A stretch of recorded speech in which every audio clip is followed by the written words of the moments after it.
Winter in Canada does not announce itself gently. It arrives as a structural force, reshaping daily movement, social rhythms, and even emotional expectations. For Australians accustomed to climates where cold is temporary and negotiable, the Canadian winter presents not just lower temperatures, but an entirely different relationship between people and their environment. Snow is not treated as an interruption. It is absorbed into routine, infrastructure, and identity, creating a lifestyle that feels disciplined, insulated, and quietly resilient. The first contrast Australians tend to notice is how little drama surrounds extreme conditions. Streets remain active under heavy snowfall. Schools, offices, and public transport continue operating with minimal disruption. The visual cues suggest hardship: grey skies, compressed daylight, frozen breath, but the behavioural response is measured and unhurried. Winter clothing is technical rather than expressive, prioritizing function over comfort or style. There is an implicit understanding that warmth is engineered, not improvised. Daily life moves inward. Homes become sealed environments, carefully heated and softly lit, designed to counterbalance the external cold. Entryways are transitional zones, where boots, coats, and layers are shed with practiced efficiency. Australians, familiar with porous boundaries between indoors and outdoors, often observe how Canadian homes feel emotionally quieter in winter.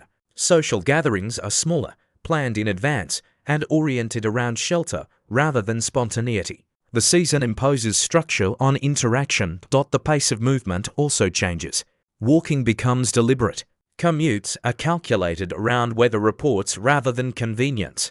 Time buffers are built into schedules as a form of seasonal realism. Canadians rarely express frustration at these adjustments. Instead, they treat them as neutral facts. This acceptance can feel unsettling to Australians who are used to negotiating with weather rather than submitting to it. In Canada, resistance to winter is considered inefficient, almost naive. Beneath these habits lies a deeper cultural difference.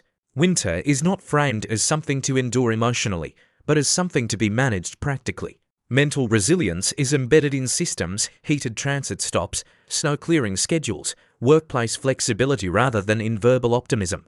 Australians may expect visible complaints or shared discomfort, yet instead encounter a subdued calm. The cold is acknowledged, but not personalized. This creates a subtle psychological shift. The environment feels less conversational, more contractual.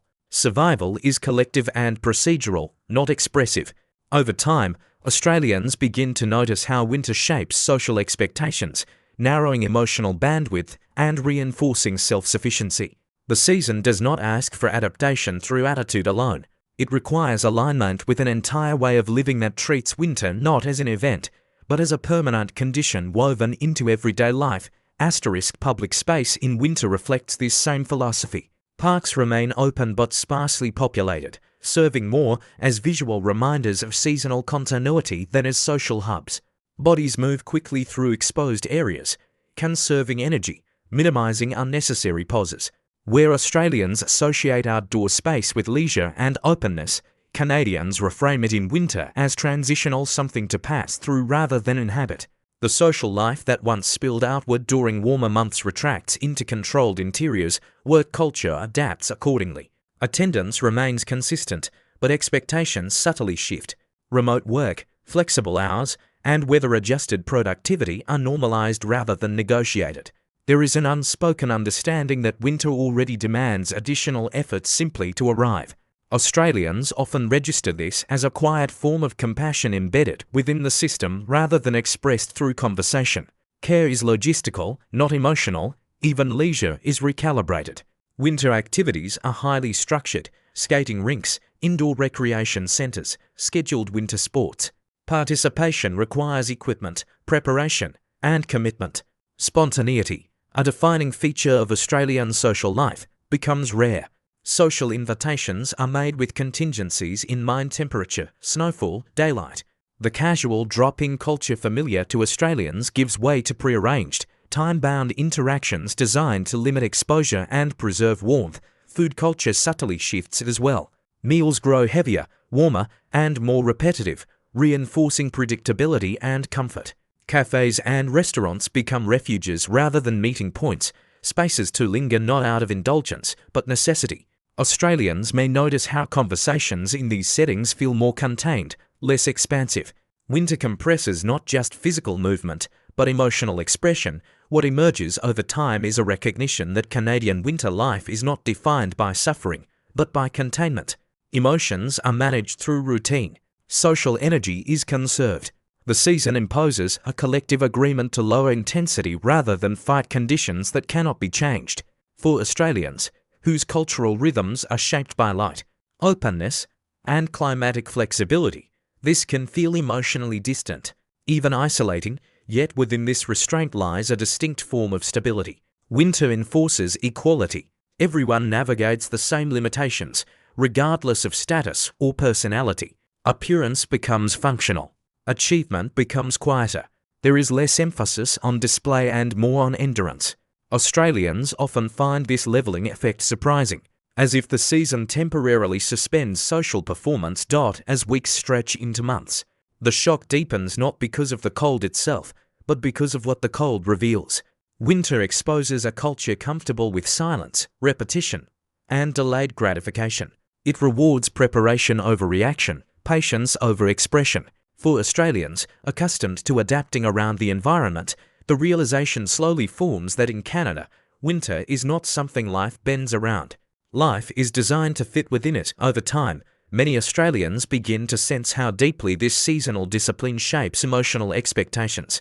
Winter narrows horizons, but it also clarifies priorities. Energy is allocated carefully. Relationships are maintained through reliability rather than frequency. The culture rewards those who show up consistently, even quietly, rather than those who seek stimulation or novelty. In this environment, emotional steadiness becomes a form of competence. This shift often reframes how happiness is understood. Pleasure is no longer constant or ambient, but scheduled and contained. Small comforts, warm interiors, predictable routines, familiar faces carry more weight than excitement.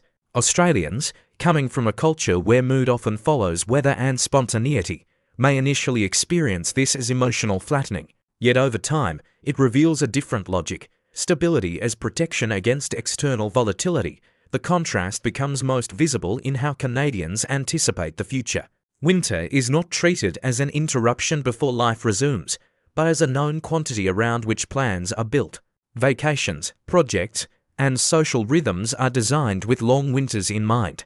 There is less urgency to escape discomfort and more emphasis on pacing oneself through it.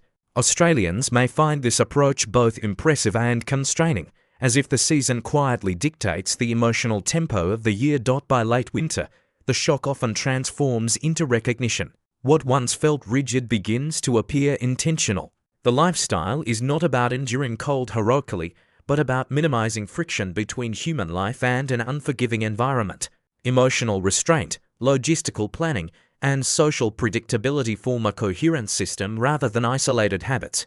Winter becomes less an adversary and more a framework. In this sense, Canada's winter lifestyle reveals a broader cultural philosophy. Life does not need to be constantly optimized for pleasure to be sustainable. Comfort can be procedural. Meaning can emerge from repetition. For Australians, raised in a climate that encourages openness and flexibility, this realization can feel quietly transformative. The shock fades, replaced by an understanding that in Canada, winter is not simply survived. It is integrated, shaping how people move, connect, and remain steady when the world outside hardens.